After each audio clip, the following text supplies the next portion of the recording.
Isilee citaa gammoojjii barasaa beeyladaan deettee filfilee muka gammoojjii gaalaa fi reen jiraatteeni aannanii dhadhaatu jira gammoojjiin tanaan bareedde aannanii dhadhaatu jira gammoojjiin tanaan bareedde.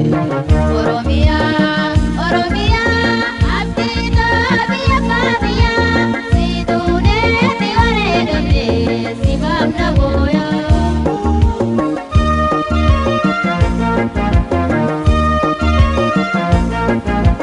Isilee citaa gammoojjii barasaa beeyladaan deettee filfilee muka gammoojjii gaalaa fi reen jiraatteeni aannanii dhadhaatu jira gammoojjiin tanaan bareedde aannanii dhadhaatu jira gammoojjiin tanaan bareedde. Oromiyaa Oromiyaa abdiitaa biyya baadiyyaa siiduuneetti bareedamtee si baafna booyaa.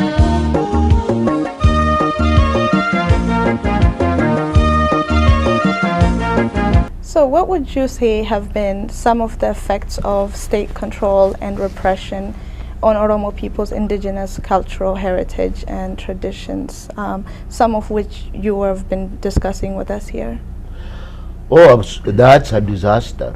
Actually, the last 120 or 50 years has been a genocide, a cultural genocide, systematic genocide against the Oromo. And you can prove it. I don't know whether we have the time for it or not, but I could tell you how, in fact, with the support from outside, with the introduction of gunpowder to that part of the world, the Christian Abyssinia, their effort has been to simply physically get rid of the Oromo.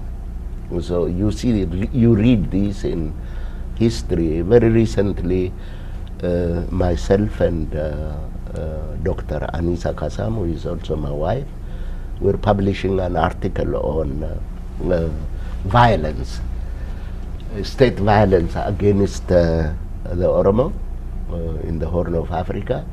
So the history of our relation to Abyssinian state is a history of violence, one-way violence. The Abyssinians are armed, they had the gunpowder, and the musket actually proved superior. That's how the Oromo culture got destroyed. You see, these are the things that Ali Birra sings when he says mal jedhanii mal himanii oggayaadhaan dhibamanii gaafaan wallaalanii. You know, that's what happened at Chalanko. Clearly shows not the superiority of racial superiority of the Abyssinians. It only shows the superiority of the musket gun as provided by Christian Europeans in the West. So Dr. Tadessa Eba has compiled the amount of ammunition in his book Gadamelba, what Abyssinians acquired. In fact, one wonders whether any one European colonial power had that amount of firearms and ammunition at that particular time. So the Oromos were simply massacred because the Abyssinians were trigger happy, and they could see what the gun can do. And so these ingrained Abyssinian superiority is what the gun did, and they really still believe that it is their strength rather than the technology provided to them by Europeans that made them superior. They mistook that as their own innate strength, which is ignorance anyway. But by Abyssinia, I think we should make a distinction, because these people who do these things don't even represent their own people. Their own people, I think. In Gondar, I have studied Gondar and Gojam, and I have talked to the ordinary people in the countryside. They don't really relate to this state ideology and all. These guys, they have been repeatedly indoctrinated by the church, and they know the church, and they know the saints, and they live their life, and they don't even know what their elite or people who think to come from them have done to other peoples. I could give you an example. A certain historian, an Amara historian by the name Taklatsadik Makuria, writes in praise of Minilik. He wrote, ጣሊያን ያልቻለውን ከመትሪየስ ጋራ እንግሊዝ ያልቻለውን ከአይሮፕላን ጋራ አባዳኛው ገብቶ በምንሽርና ባሮጌ ውዥግራ ለዘር አልተረፈም አለቀ ግምራ. Now this is an Amara historian writing. He is saying a genocide is carried out against the Gemara. By the way, according to a certain Paulson, an English major who visited Ethiopia, or the southern Ethiopia region in 1936, and published a book called Ethiopian Reality, he gives a figure that the Gimra population was reduced from 1 million to only 20,000. The population of the Kafa was reduced from 2 million to 100,000. The Oromo population was reduced from 10 million by half. These are all recorded documents. Therefore, my answer to your question is a genocide, physical genocide and cultural genocide, economic genocide, you name it, they did it. How about some specific state policy? Now you are discussing about the consequence of the initial conquest, the violence that came with the conquest at the earlier stage. How about a specific state policy of cultural genocide or cultural repression that has been implemented by Menelik, Haile Selassie, the Derg, and the present government? Can you mention few of those policies? There are even take what they say in Galana Gari Piazza Igabam. Galana Sagara Yadder Igamal. Kagala Gari Balla Baamatu Yakrawal. Lagala Nabsabat, Diakon Machian Naso. Galana Min Beta Christian Wusha, Beta Christian Igabam. The abuse of the Gala is like a policy. It's unwritten policy. What's the objective? Why? The objective is to break, reduce you. If somebody calls you a donkey for 50 years, then you tend to accept that you are a donkey. The Gala is always opposed to the Abyssinians are. There is this dichotomy: the civilized, the barbarian, the settled, the horde, nomad, the highland, the lowland, the Christian. This dichotomy is what the policy of, in the process of creating a civilized Abyssinia, the other part has been reduced to, and then people like Ullendorf has the audacity to say that the Gala has nothing to contribute to the civilization of Ethiopia. They have neither material nor intellectual culture. This is a bully. This is a bully. And when I called him a bully, they all shouted in Kyoto He is abusing a nation, and you cannot call him a bully. So this is what they do. So Europeans also contributed to the denigration and to the genocide of the Oromo. And this is what we want the world to understand. They are contributing to it today. Why? I don't know. The general public in the West are good people. I don't think they know or they like what is happening to Oromo. They just don't know what their governments are doing all over the world. And they talk about democracy. They want to teach us humanity, human rights, yet their governments are all over the world, telling people how to behave while they themselves are arming hooligans to massacre people.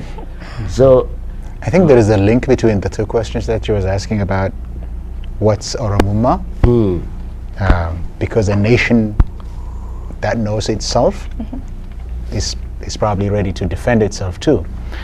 But the second question about, and you responded to, is about there was a cultural genocide, and what you discussed about Galla and whatever. You say it's part of the cultural genocide, but imperial systems don't always sustain themselves by physical violence alone. yeah, They have other forms of policies in which they sustain the system. Lord Lugard said, thrash them first and then reconcile them. Yeah. Well, that reconciliation is not an actual reconciliation, but it is also a benign form of violence. Could you speak to that, like to speak in a sort of systematic way under the Derg, under the Haile Selassie, not just the physical violence which you said is documented, but policies that are meant to inflict cultural, economic, political violence? Absolutely. It's they have a religious dimension. The Orthodox Church is bent over dehumanizing. Like they will tell you, there is this Fikare Mariam, which says that whoever slept with a gala is like a person who have slept with an animal. They have the audacity to write this and preach it in public. They Still say, today? oh, absolutely. It's a church document, it's a spiritual book.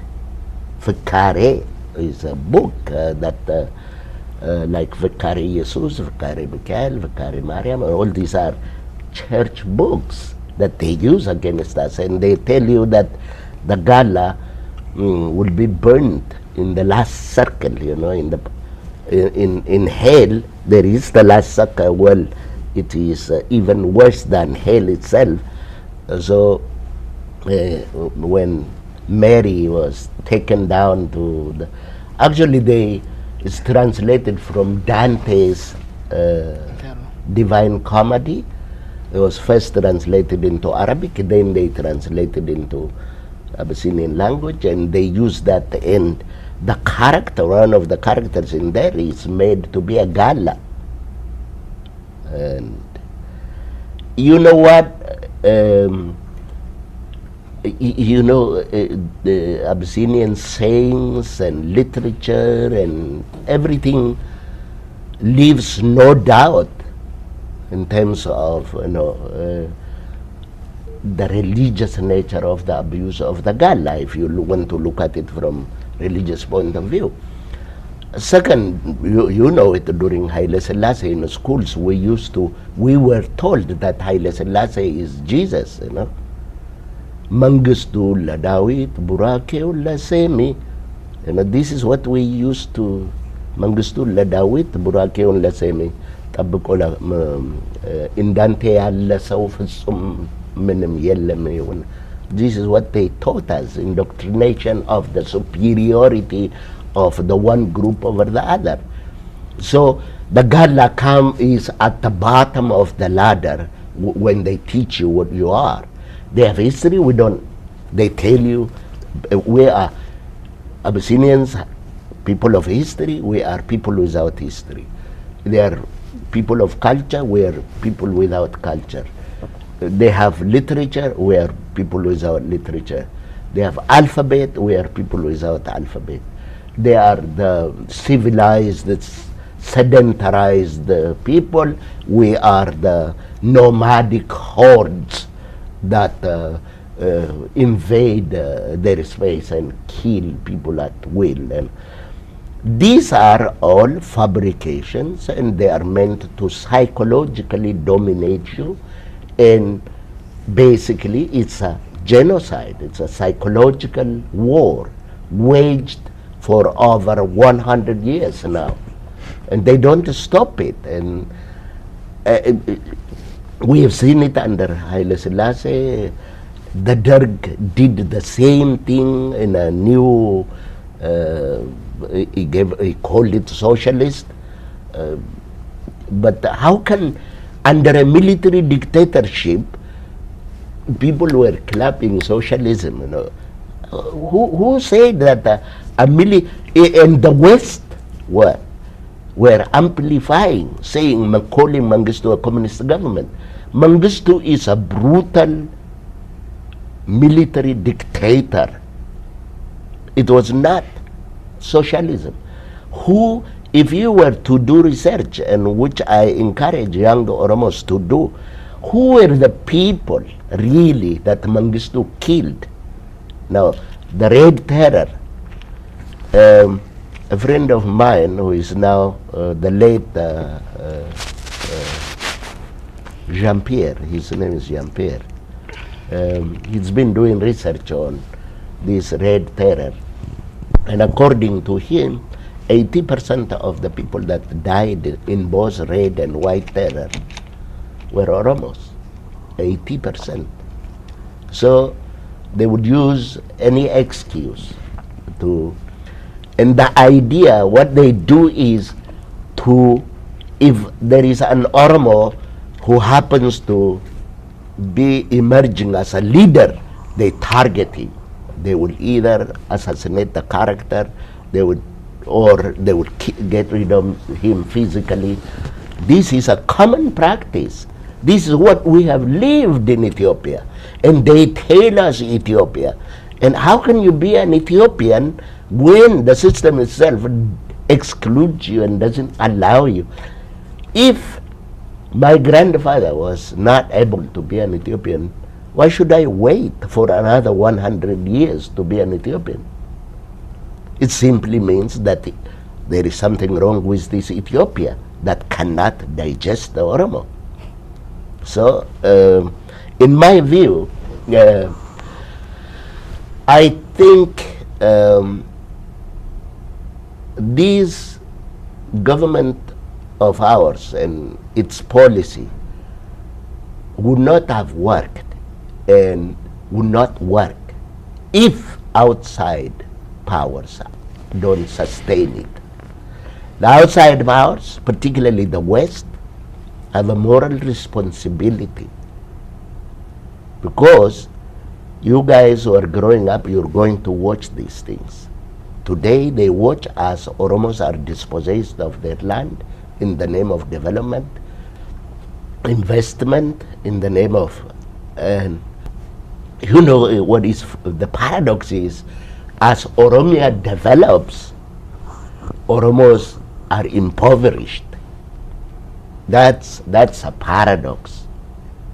Oromos are dispossessed to give way to some alien group who call themselves superior people, and they come and take over your land, and you're chased out from a land that you have occupied for God knows in 1,000 years. So really the predicament of the Oromo is the enemy is really supported by a very powerful outsiders. And how can people who are denied proper modern education, proper health, modern health service, proper basic service in the country, put up with mighty powers that fly tanks and fire launchers and missiles, and all these are provided by your government, if you like. You know. And so Earlier you mentioned the inability of Ethiopia to digest, as the word used, or incorporate or integrate the Oromo into itself, its identity. Yeah. What is Ethiopia? What is the Ethiopian identity? And why is that identity? And after you define what this Ethiopian identity is, why is it unable to integrate? Why is the Oromo, your grandfather and you, are yet to be able and or unwilling for them to be Ethiopian? What happened? You know, and I'll tell you what they teach us in the school then.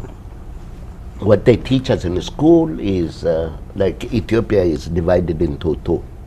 There are people of what they call Semitic descent and people of African descent. People of Semitic descent count their genealogy through Queen of Sheba, King Solomon, and all these romantic affairs between these. And then people of African descent are inferior, innately inferior. This is what the church preaches, because they use the Hamitic myth again. You know, Oromos are, according to the Orthodox Church, which they still preach in their churches, Oromos are descendants of Ham, and Ham was cursed, and therefore it is the wish of their father Noah and the will of God that we should be slaves to our brothers who are Semites. That's what they teach us. So so this is the ideological dimension. Mm-hmm. The economic dimension is that the Gala actually doesn't own land. It's like the Gala is an invader. He just arrived from nowhere during 16th century, and in fact brought darkness to magnificent civilization of Abyssinia. This kind of nonsense is still being taught in the schools. That's why when they displace Oromo from his land, it's biblical. It's biblical. It's a reclamation of the land that they lost during the 16th century. So modern colonial empire that we see now is a reclamation of a state that previously existed and only disrupted by these barbaric Gala invaders. These are the kind of terminologies that they use, and I don't think this is going to bring about peace and development. Let me just ask, how is it that for Ethiopian elites, on the one hand they have been preaching Ethiopian unity, and on the other hand are completely unwilling to do away with these myths that are essentially dehumanizing? Yeah, but when they talk about unity, they're actually, they have already given everybody a place. They've assumed their place, which is a higher chair, which the ideology has already defined. They are superior because of this descent ideology, and you are inferior and subordinate because of this descent, African descent. In Ethiopia, let me tell you, when they see a black man, they call him Shanko. Actually, as far as I know, Shanko is the name of a black dog. So, if a people have the audacity to refer to a human being as a black dog, then there is no limit. There is no limit to how far they can go. And the world should realize what is going on over there.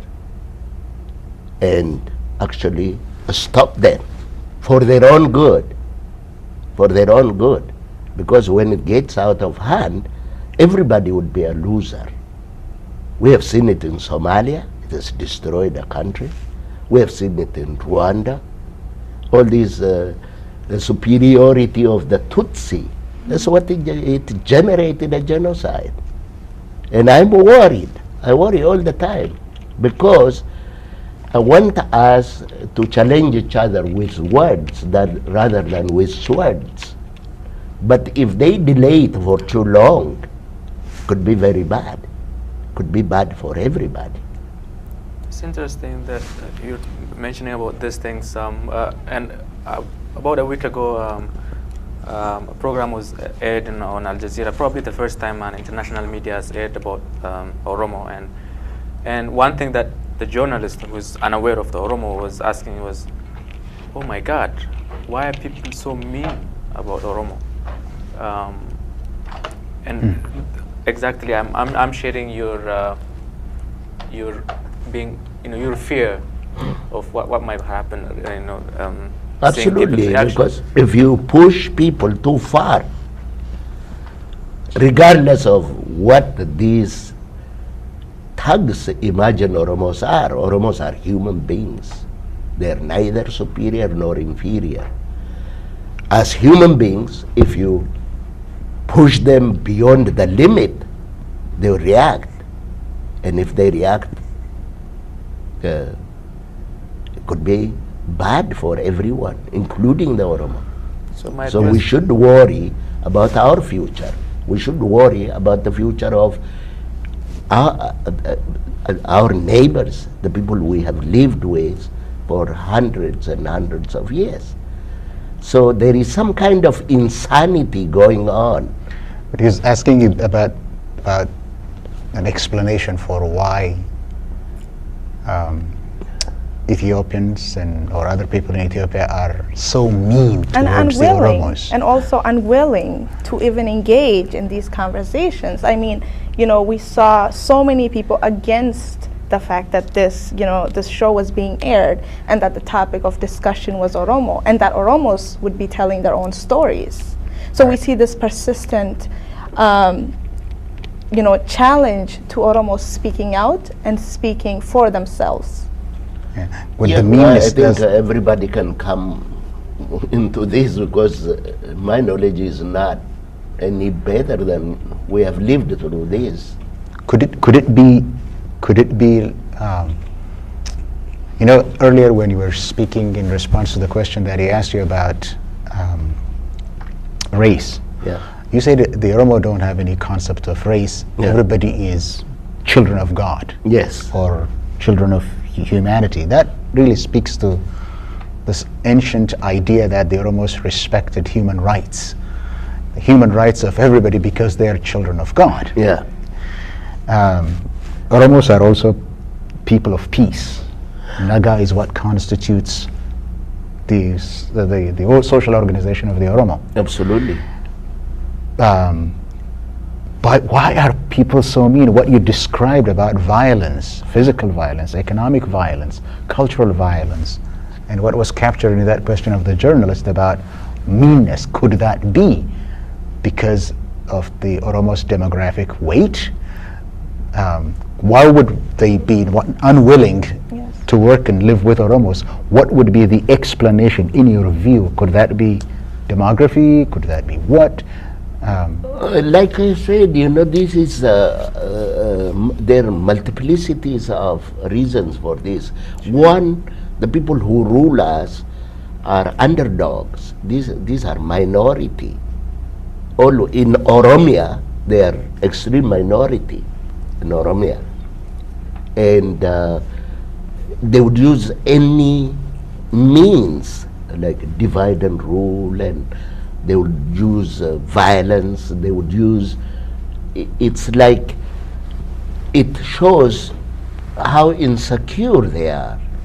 That they carry a protracted kind of propaganda and physical violence and educational violence and crossing your boundaries and expropriating your land, and it's like they will never sleep unless they make sure that you are made harmless, totally castrated. That's, I think, the kind of mentality that we witness. How do they achieve this? They achieve this by external support. So this has to be underlined several times. External support. I think the British government is responsible for aiding successive regimes that are violent. The American government is responsible for supporting fascists who have massacred people, and other Western, the French, the Italians, they have armed these guys against us, against harmless population, against populations that only carried at best a spear. They armed them with musket guns, they armed them with tanks. The Russians did the same. And they do this also because, you know, they have a share, they have a stake in it. But we are saying, you can't just continue killing us. This has to stop somewhere. And we're telling this to all governments who support these wrong regimes. They should instead make a positive intervention so that we, in this part of the world, in the Horn of Africa, could come together and peacefully settle our differences and start a new chapter in this part of the world. If they don't do that, and if they want this tradition of violence to continue, yeah, I don't know. I don't know what's... I just want to comment on this. I think it's very important to underline the fear that has been fabricated and inherited from generation to generation.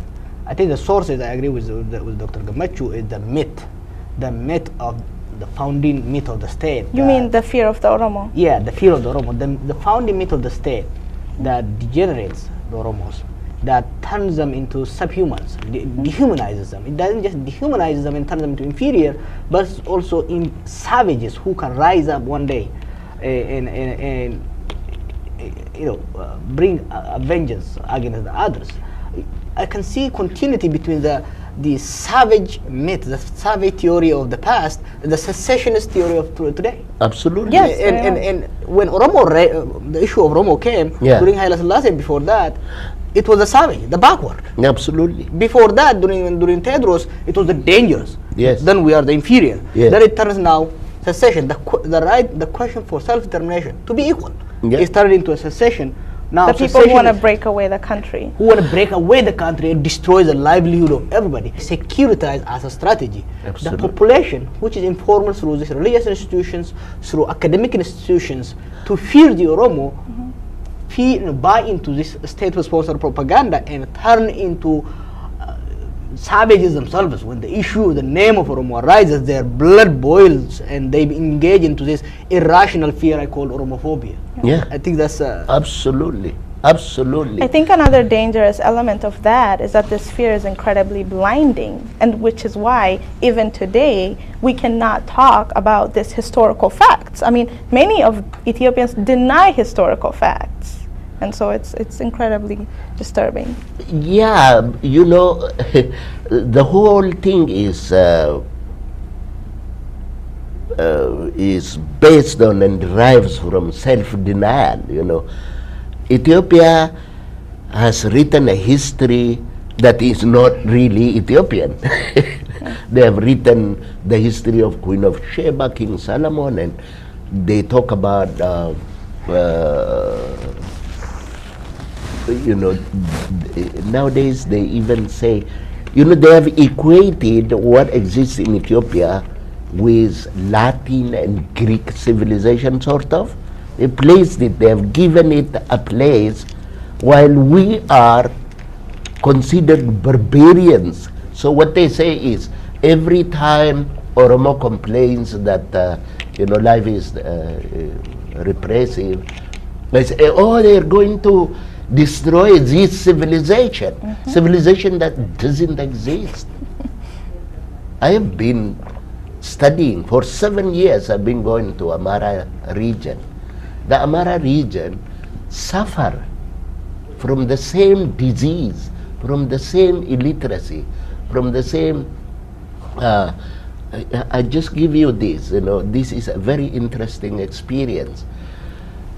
In Ethiopia, they want to portray like the north is literate, the south is illiterate. I went to the north to carry out some consultancy job regarding HIV/AIDS.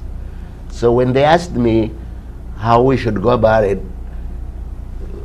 I was equally ignorant. I said, they told me that in Eastern Gojam zone, there were 51,000 priests. And I said, this is good.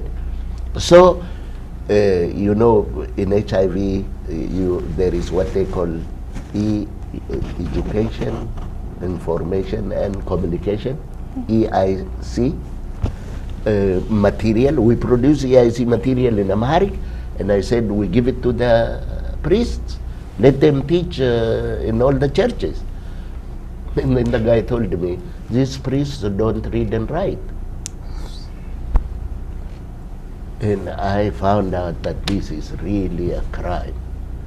While in history department they tell us that the Nords have had alphabet for 3,000 years, here even the priest who is supposed to be literate doesn't know how to read the symbols. It's a memory, he repeats from memory. So, the oppressive nature of this system is not really limited to Oromo alone. But since it is religious, since this system doesn't make a difference, there is no difference between Abyssinian religion and Abyssinian history. Old Testament is their religion and it's also their history. So the mention of Ethiopia in the Old Testament, for them is like God mentioned it. Therefore, it has to be accepted by everybody. This is a kind of attitude that we're confronted with. And this is an obstacle to all forms of development and mental change in the area. And particularly the elite, who, as we have discussed, feels threatened by Oromo asking for human rights. It threatens them because they want a perpetual slavery of the Oromo so that they could feel that they are better human beings kind of mentality.